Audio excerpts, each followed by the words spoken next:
Good morning student. তোমরা যারা উত্তরবঙ্গ বিশ্ববিদ্যালয়ের অধীনে এবছর প্রথম সেমিস্টারে পরীক্ষা দিচ্ছ, তোমাদের মেজর পরীক্ষা শুরু হচ্ছে 20 তারিখ থেকে এবং মাইনর অথবা ডিএসসি পরীক্ষাগুলো শুরু হচ্ছে 21 তারিখ থেকে। তো আমরা আমাদের এই চ্যানেলে তোমাদের প্রত্যেকটি বিষয়ে সাজেশন দিয়েছিলাম। সেই সাজেশনগুলো থেকে আজকে আমরা সুপারফাস্ট সাজেশন হিসাবে বেশ কিছু প্রশ্ন কমিয়ে দিচ্ছি।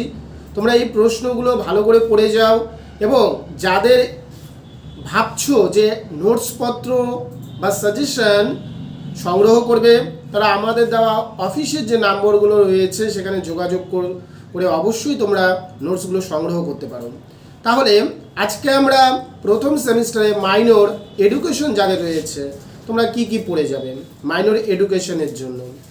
দেখো, মাইনর এডুকেশনের জন্য তোমরা শিক্ষাক্ষেত্রে ভাববাদ এবং প্রকৃতবাদ এই যে দুটো নোটস রয়েছে, এই দুটো নোটস 12 জন্য ভালো করে পড়ে যাও।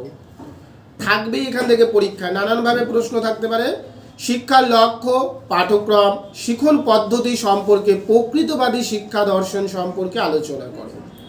দেখো, প্রকৃতবাদী শিক্ষা দর্শন আসলে উত্তর লিখবে, বা শিক্ষার লক্ষ্য, পাঠ্যক্রম, শিখন পদ্ধতি সম্পর্কে প্রকৃতবাদী শিক্ষা দর্শন সম্পর্কে আলোচনা করো পড়বে। ঠিক তেমনভাবেই শিক্ষার লক্ষ্য, পাঠ্যক্রম, শিখন পদ্ধতি সম্পর্কে ভাববাদী শিক্ষা দর্শন সম্পর্কে আলোচনা করো। এই দুটো নোটস ভালো করে তোমরা পড়ো পরীক্ষার জন্য। এরপর তোমাদের শিক্ষাক্ষেত্রে জন ডিউ এর অবদান আলোচনা করো। শিক্ষাক্ষেত্রে জন ডিউ এর অবদান আলোচনা করো পড়বে। শিক্ষাক্ষেত্রে রবীন্দ্রনাথ ঠাকুরের অবদান আলোচনা করো পড়বে। এই দুটো নোটস থেকে একটা নোটস পরীক্ষায় আসার সম্ভাবনা রয়েছে, জন ডিউ এবং রবীন্দ্রনাথ ঠাকুর, যেহেতু স্বামী বিবেকানন্দ এর আগের বছর চলে এসেছিল।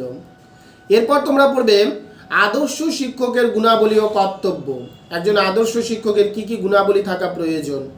এরপর তোমরা প্রশ্ন পড়বে শিক্ষা দর্শন কাকে বলে, এর প্রকৃতি ও পরিধি আলোচনা করো, অথবা শিক্ষার সঙ্গে দর্শনের কি সম্পর্ক রয়েছে। এই যে 6টা প্রশ্ন বলা হলো, এই 6টা প্রশ্ন তোমরা ভালো করে পড়বে। অর্থাৎ কি বললাম, প্রকৃতবাদ, ভাববাদ, রবীন্দ্রনাথ ঠাকুর, জন ডিউ, একজন আদর্শ শিক্ষকের গুণাবলী, আর শিক্ষা দর্শনের প্রকৃতি, পরিধি এবং শিক্ষার সঙ্গে দর্শনের সম্পর্ক। এই প্রশ্নগুলো তোমরা যদি মান 12 জন্য পড়ে যাও, অবশ্যই পরীক্ষায় তোমরা দুটো প্রশ্ন 100% কমন পাবে এখান থেকে। এরপর মান 6 জন্য তোমরা কি পড়বে, মান 6 জন্য তোমরা পড়বে শিশু কেন্দ্রিক শিক্ষা কাকে বলে, এর প্রধান বৈশিষ্ট্যগুলি লেখো। শিশু কেন্দ্রিক শিক্ষা কাকে বলে, এর প্রধান বৈশিষ্ট্যগুলি লেখো। ভালো করে পড়বে প্রশ্নটা। 2 নম্বর প্রশ্ন সহপাঠক্রমিক কার্যাবলী কাকে বলে, এর প্রকারভেদ আলোচনা করো। সহপাঠক্রমিক কার্যাবলী কাকে বলে, এর প্রকারভেদগুলি আলোচনা করো। 3 নম্বর প্রশ্ন তোমরা পড়বে যে ডেলার্স কমিশনস সম্পর্কে আলোচনা করো, বা শিক্ষার 4টি স্তম্ভ, বা জানার জন্য শিক্ষা, কর্মের জন্য শিক্ষা, মানুষ হয়ে ওঠা শিক্ষা বলতে কি বোঝো। অর্থাৎ ডেলার্স কমিশনটা তোমরা যদি ভালো করে পড়ে নাও, তাহলেই তোমাদের এখান থেকে একটা প্রশ্ন থাকার সম্ভাবনা রয়েছে। এরপর পাঠ্যক্রম রচনার মূলনীতিগুলি আলোচনা করো। পাঠ্যক্রম রচনার মূলনীতিগুলি আলোচনা করো, ভালো করে দেখে নিও পাঠ্যক্রম রচনার মূলনীতি। শিক্ষাক্ষেত্রে স্বামী বিবেকানন্দ, এই নোটটা 6 জন্য অল্প দেখে নিও। শিক্ষাক্ষেত্রে স্বামী বিবেকানন্দের অবদান আলোচনা করো। ঠিক আছে, প্রয়োগবাদ বলতে কি বোঝো, বা শিক্ষায় প্রয়োগবাদের অবদান কি রয়েছে, ভালো করে দেখে নিও। শিক্ষায় ব্যক্তিতান্ত্রিক ও সমাজতান্ত্রিক লক্ষ্য বলতে কি বোঝো, এর বৈশিষ্ট্যগুলি আলোচনা করো। এই প্রশ্নটাও তোমরা দেখবে। এবং গণতান্ত্রিক মূল্যবোধ বলতে কি বোঝো, গণতান্ত্রিক মূল্যবোধ বলতে কি বোঝো, এই প্রশ্নটাও তোমরা দেখবে। এই যে 8টা প্রশ্ন বললাম, অর্থাৎ শিশু কেন্দ্রিক শিক্ষা, সহপাঠক্রমিক কার্যাবলী, পাঠ্যক্রম রচনার মূল নীতি, হ্যাঁ, তারপরে হচ্ছে গিয়ে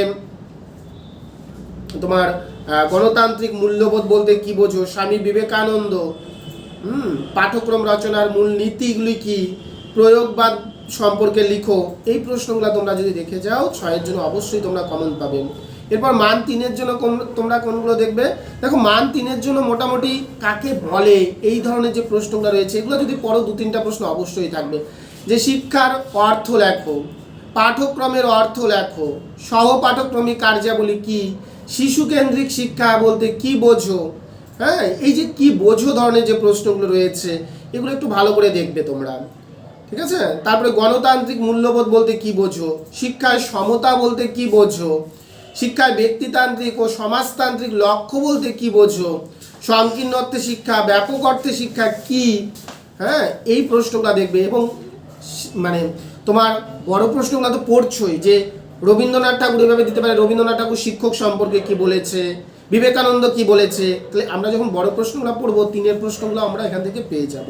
তাহলে এডুকেশনে তোমাদের যা যা বিষয় রয়েছে এগুলো পড়লেই আশা করি তোমাদের হয়ে যাবে।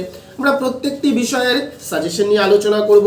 তোমরা আজকেই আমরা আপলোড করার চেষ্টা করব, তোমরা যুক্ত থাকবেন এবং তোমাদের যদি নোটসের প্রয়োজন হয় অবশ্যই তোমরা আজকালকের মধ্যে যোগাযোগ করবে, কারণ খুব শীঘ্রই আমরা আমাদের নোটসপত্র দেওয়া বন্ধ করে দিব তোমাদের, কারণ পরীক্ষায় শুরু হয়ে যাচ্ছে।